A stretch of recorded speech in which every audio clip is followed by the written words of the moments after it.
What's going on, guys? Today's video is going to be all about the passion paradox, and this is a surprisingly tricky subject because passion is not something that's super easy and actually quite complicated. And I'm making this video because I just quit my 9 to 5 to pursue my coaching business full time, which I am extremely passionate about. And I asked you guys if you'd be interested in hearing my thoughts on this, so that's why I'm making this video. And just like I said, this is a pretty tricky subject, and one of the biggest misconceptions out there is that we all have pre-existing passions that we have to find, and that's very far from the truth. And that's going to I feel like that's going to cause a lot of people to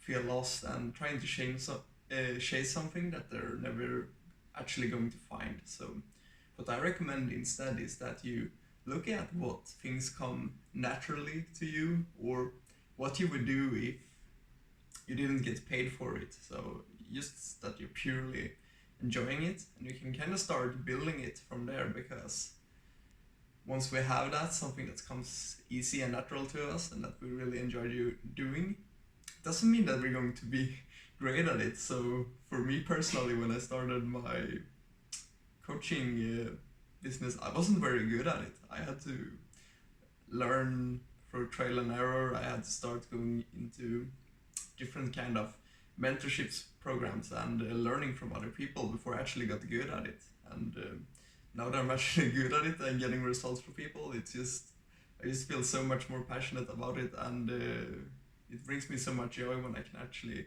help people create lasting change in their life. So that's just my example how I started with something that I was extremely excited about, because it's always blew my mind. Like when I was obese, I didn't know anything about nutrition and training, and as I learned from other people and myself, I just got so interested in that, and I just wanted to cultivate it further. So that's one of the best ways when we can take something that we're already enjoying or feeling strongly about, and then we just start doing the work, develop skills, and we're going to actually fuel that passion. So it's one of the first points. And the second point is basically going to be the law of financial viability. And this is extremely important if your passion is something that you're looking to make a living of, or if you're actually considering quitting your current job or whatever your situation might look like. Because a lot of people have the belief, and we actually get that belief pushed onto us, that if you're feeling passionate about something, you should drop everything and mindlessly pursue that. And that is actually extremely dangerous. And there's sadly so many people that have ruined their health and relationships by this, simply because they're diving into something or quitting their job to pursue something that they feel passionate about, and then they don't have the business skills or economic skills to get it working and actually make a living out of it. So either they crash and burn, or they have to go back to their 9 to 5, and that's obviously something we don't want to happen for anyone. So just make sure that you can actually get paid and that you have the skills to get paid for it, because just because we're passionate about something, it's no guarantee that we're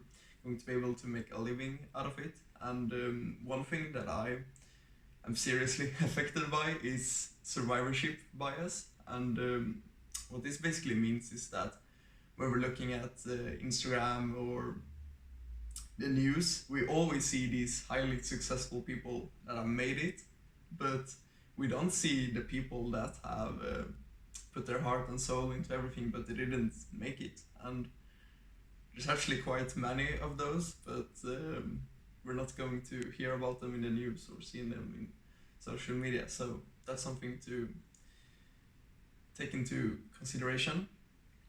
So just to wrap this up, passion is an extremely difficult topic, and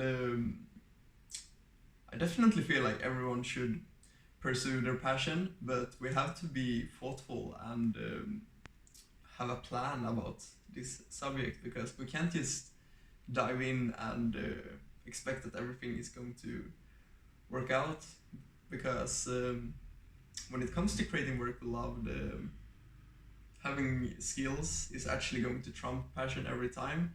But the best way is if we can combine our passions with skills, so we cultivate that even further, so we actually create work that we love and that we can stand for. So that's my take on the passion paradox, and I would love to hear your thoughts. Take care.